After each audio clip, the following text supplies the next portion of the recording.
$240 million का cell होने वाला एयरपोर्ट जो पूरी दुनिया में कहीं नहीं था। आखिर कौन था ये शख्स जिसने पूरे ब्राजील को हिला कर रख दिया और ऐसी जमीन बेच डाली जो कहीं पर एग्जिस्ट ही नहीं करती थी। लेवल अप चैनल में एक बार फिर से वेलकम। ये बात है 1995 की, जब ब्राजील के एक प्राइवेट बैंक डायरेक्टर नेल्सन को नाइजीरिया से एक कॉल मासूल होती है। ये कॉलर अपने आप को नाइजीरिया का सेंट्रल बैंक का गवर्नर शो करवाता है और बातों बातों में शो करवाता है कि नाइजीरिया अपने कैपिटल अबुजा में एक एयरपोर्ट बनाना चाहता है, जिसके लिए इनको काफी ज्यादा इन्वेस्टर की जरूरत है, जिसकी कुल कॉस्ट $250 मिलियन है। हम हर मुल्क से बेस्ट सेलर बैंक को ये मौका देना चाहते हैं।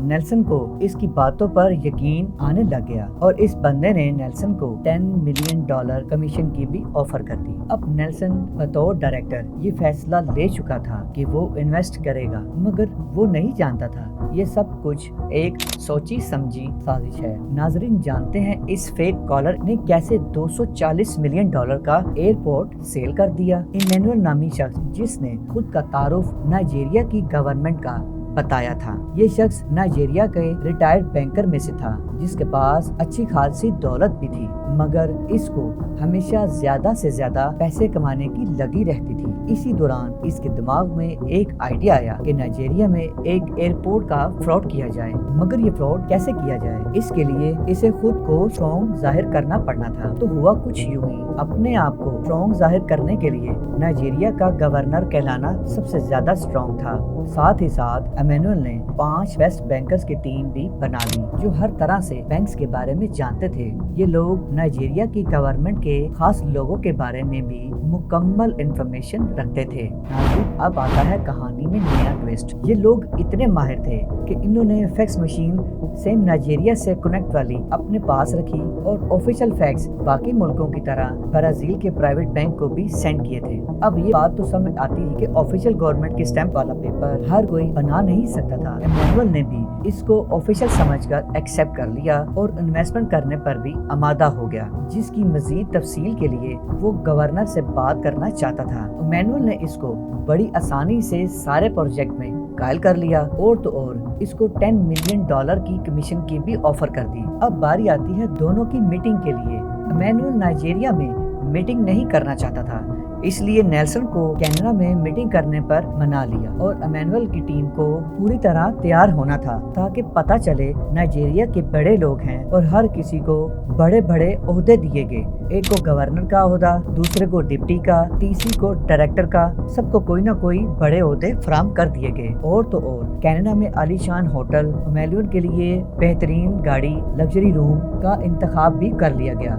जैसे ही मीटिंग स्टार्ट होती है तो सब अपने अपने बारे में अपने ओहदों के मुताबिक इंट्रोड्यूस करवाते हैं। सबसे अहम बात ये थी, नेल्सन इनकी सब बातों पर बिलीव करता रहा, क्योंकि उस वक्त ना तो गूगल था, क्योंकि इंफॉर्मेशन फाइंड करना तब के दौर में नामुमकिन था। इमैनुअल के पास जितने भी डॉक्यूमेंट थे सब ओरिजिनल लग रहे थे और सबसे बड़ी वजह इसकी तस्वीर नाइजीरिया के प्रेसिडेंट के साथ भी थी। इमैनुअल और उसकी टीम ने प्लान के मुताबिक नेल्सन को सारा प्लान बता दिया, कहां पर एयरपोर्ट बनेगा, और इमैनुअल की एक रिक्वेस्ट थी कि जब तक प्रोजेक्ट बन नहीं जाता आपने इसको एक राज के तौर पर रखना है, मगर हमें अभी मशीनरी और बाकी चीजों की सख्त जरूरत है, जिसके लिए कुछ पेमेंट पहले चाहिए। नेल्सन वक्ती परेशानी में पड़ गया, मगर जब इमैनुअल ने $10 मिलियन की कमीशन की बात की तो नेल्सन रकम देने में आमादा हो गया कि इनका बैंक इस प्रोजेक्ट में $242 मिलियन इन्वेस्ट करेगा। ये बात है 1995 में $242 मिलियन की थी, जो आज के डॉलर के मुताबिक $480 मिलियन बनते हैं। इमैनुअल ने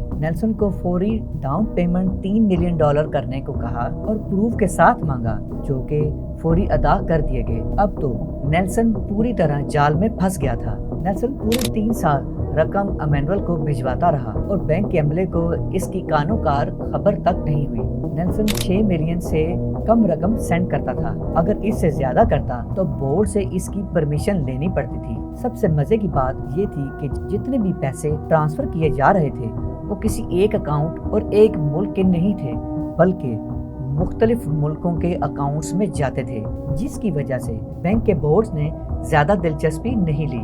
यूं करते करते इमैनुअल और उसकी टीम ने पूरे 3 साल में $242 मिलियन 17 डिफरेंट अकाउंट्स में मंगवा लिए थे और बदले में फेक डॉक्यूमेंट्स की पिक्स शेयर करते रहे और कहा जाता काम बस शुरू होने वाला है।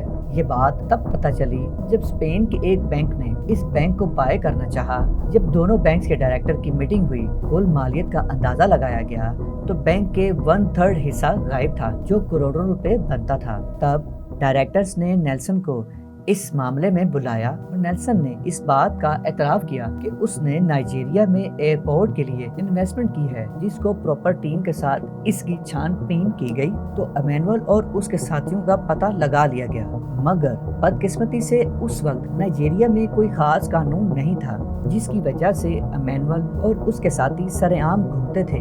मगर कुछ अरसे में एमेनुअल को गिरफ्तार कर लिया जाता है और 2003 में नाइजीरिया की न्यू गवर्नमेंट ने फाइनेंशियल क्राइम कमीशन सेल बनाया, जिसके एक साल में पूरी तहकीक करके एमेनुअल और उसके साथियों को पकड़ लिया गया और गवर्नमेंट ने एमेनुअल को $80 मिलियन वापस करने और इसकी सजा कम करने का बोला गया। सारे सबूतों को देखते हुए एमेनुअल को $80 मिलियन देने पड़ गए और इसको 5 साल की सजा सुना दी गई। जी नाज़रीन, कैसी लगी आज की वीडियो?